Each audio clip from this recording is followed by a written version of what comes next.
আসসালামু আলাইকুম। The Mehak series nursing master বুক পেজে সবাইকে ওয়েলকাম জানাচ্ছি। আজকে আমরা যে টপিকটা নিয়ে আলোচনা করব সেটা হচ্ছে রিপ্রোডাক্টিভ সিস্টেম গাইনি অ্যান্ড অবস্ট্রেটিকের ইডিডি ক্যালকুলেশন। আমরা সবাই জানি ইডিডি ক্যালকুলেশন আমাদের নার্সিং জীবনে কতটা ইম্পর্ট্যান্ট। আমাদের যে কোনো পরীক্ষায় পোস্ট বেসিক, লাইসেন্স কিংবা জব রিক্রুটমেন্ট যে কোনো পরীক্ষায় এটা প্রায় হামেশা এসেই থাকে। শুধুমাত্র নেগেলসের যে রুলটা আছে সেটা যদি আমরা একটু মুখস্থ করে একটু বোঝার চেষ্টা করি তাহলে ইডিডি ক্যালকুলেশন বোঝা খুব সহজ। আসুন দেখি কীভাবে সেই ইডিডি ক্যালকুলেশনটা করা যায়।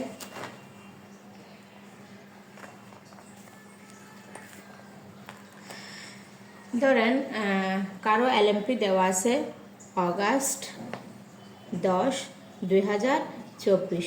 এখন তার ইডিডি আমরা কিভাবে বের করব। নেগেলসের যে সূত্রটা আছে সে সূত্রটা হলো EDD equal to last menstrual period plus 9 month of calendar plus minus 7 days.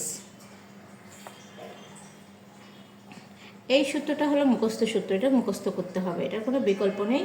মুখস্থ করে সূত্রটার মধ্যে যেগুলো মান দেওয়া আছে সেগুলো বসিয়ে দিলে আমাদের ইডিডি বের হয়ে যাবে। যেহেতু মহিলার ইডিডি দেওয়া আছে, একজন মা তার ইডিডি দিয়েছেন অগাস্টের 10 তারিখ, তাহলে অগাস্ট 10 তারিখ 2024 তার লাস্ট মেনস্ট্রুয়াল পিরিয়ড ডেট। আচ্ছা, তার 9 মান্থ অফ ক্যালেন্ডার যদি আমি যোগ করি অগাস্টের সাথে, তাহলে সেপ্টেম্বর, অক্টোবর, নভেম্বর, ডিসেম্বর, জানুয়ারি, ফেব্রুয়ারি, মার্চ, এপ্রিল, মে, এখানে চলে আসবে মে 10। সাথে আমরা কি যোগ করব? Plus 7 days. তাহলে হয়ে যাবে মে 10টা হয়ে যাবে মে 17 মে 2024। এখন ধরেন কারো ইডিডি দেওয়া আছে ডিসেম্বরের 14 তারিখ 2024। সেক্ষেত্রে তার কী হবে? যেহেতু তার প্রায় 2024-এর লাস্টে এসে তার এলএমপি দেওয়া আছে, তখন তার ইডিডিতে 2025-এ চলে যাবে। তাহলে সেটা যদি আমরা হিসাব করি, তাহলে ডিসেম্বর মাস এরপর যদি আমরা 9 মান্থ যোগ করি, এখানে যে মাসটা দেওয়া আছে আমরা সবসময় সেই মাসটা বাদ দিয়ে তারপরের মাস থেকে কিন্তু 9 মান্থ ক্যালেন্ডার হিসাব করি। এই জিনিসটা আমরা অনেকটা বুঝতে পারি না দেখে কী করি, আমরা যেই মাসটা এলএমপিতে দেওয়া আছে সেই মাসটা সহ হিসাব করে বসি। আসলে কিন্তু যেই মাসটা দেওয়া আছে সেই মাসটা বাদ দিয়ে তারপরের মাস থেকে 9 মাস যোগ করতে হবে। যেহেতু এখানে ডিসেম্বর দেওয়া আছে, তাহলে আমরা কি হিসাব করবো? জানুয়ারি থেকে। তাহলে জানুয়ারি, ফেব্রুয়ারি, মার্চ, এপ্রিল, মে, জুন, জুলাই, আগস্ট, সেপ্টেম্বর। তাহলে কি হবে? 14 সেপ্টেম্বর। সাথে কত যোগ করতে হবে? 7 দিন। 14 সাথে যদি আমি 7 দিন যোগ করি তাহলে কি হয়ে যাবে? 21 সেপ্টেম্বর। যেহেতু এটা ডিসেম্বর মাস প্রায় লাস্টে, ডিসেম্বর মাস গিয়ে আমরা জানুয়ারি থেকে হিসাব করছি, তাহলে কি হবে? এই সালটা পাল্টে যায়, সেটা কি হবে? 25 সাল হয়ে যাবে। 25 সাল। হ্যাঁ, এই জিনিসটা খেয়াল করতে হবে। এই জিনিসটা অনেক সময় আমরা কি করি, ঠিকই আমরা ডেট টাইম হিসাব করি, কিন্তু সালের ব্যাপারে বলে যায় যে যখন ডিসেম্বর নভেম্বর মাস চলে আসে তখন তো 9 মাস হিসাব করতে গেলে তারপরে সালটা চলে আসে। এটা মাথায় রাখতে হবে। এখন অনেকের মনে প্রশ্ন আসতে পারে, এখানে তো প্লাস মাইনাস 7 ডেজ আছে, তাহলে আমরা শুধু 7 দিন কেন যোগ করতেছি, 7 দিন কেন মাইনাস করতেছি না? আসলে এটা সূত্রতে দেওয়া আছে, নেগেলসের রুলস অনুযায়ী প্লাস মাইনাস 7 ডেজটা। কিন্তু যখন আমরা এলএমপি পরীক্ষার ক্ষেত্রে হিসাব করব তখন আমরা এভাবেই হিসাব করব। বাট যখন আমাদেরকে বলা হবে যে ইডিডি রেঞ্জ কেমন হতে পারে, সেক্ষেত্রে আমরা এই প্লাস এবং মাইনাসের গুরুত্বটা চলে আসে। এটা 7 দিন পরেও বাচ্চা হয়ে যেতে পারে অথবা 7 দিন আগেও হয়ে যেতে পারে। আচ্ছা, আমরা আরেকটা উদাহরণ দিয়ে চেষ্টা করি। ধরেন কারো জুন মাস আসে, কারো জুনের 20 তারিখ 2024 হচ্ছে এলএমপি। তাহলে তার ইডিডি কবে হবে? তাহলে জুনের পর 9 মাস কি আসে? জুনটাকে বাদ দিব। জুলাই, আগস্ট, সেপ্টেম্বর, অক্টোবর, নভেম্বর, ডিসেম্বর, জানুয়ারি, ফেব্রুয়ারি, মার্চ, এখানে চলে আসবে কত? মার্চ।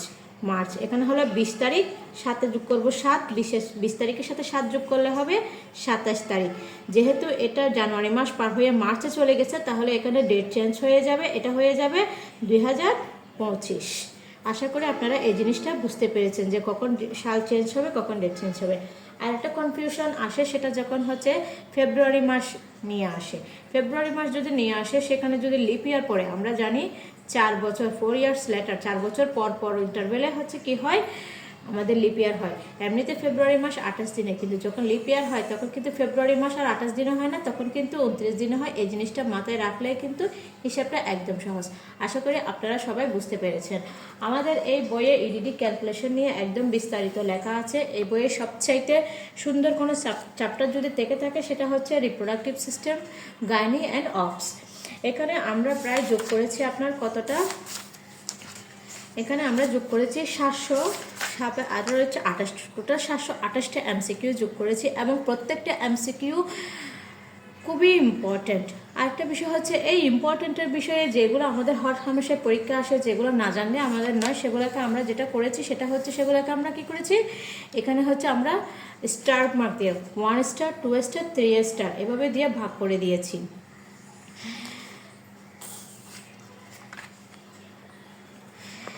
আমাদের এই বইটা মূলত হচ্ছে post basic BSc nursing, public health nursing এবং মিডওয়াইফারিদের জন্য। এছাড়া যারা লাইসেন্স এক্সাম দিবেন, যেহেতু লাইসেন্স এক্সাম এখন আর আগের মতো অত সহজ হয় না, অনেক কঠিন করে ফেলেছে, তাই বেস্ট চয়েস এমসিকিউর জন্য যদি কেউ এই বই পড়তে চান, আমি বলবো এই বই আপনাকে শতভাগ নিশ্চয়তা দিব সেই 50 মার্কস পাওয়ার জন্য।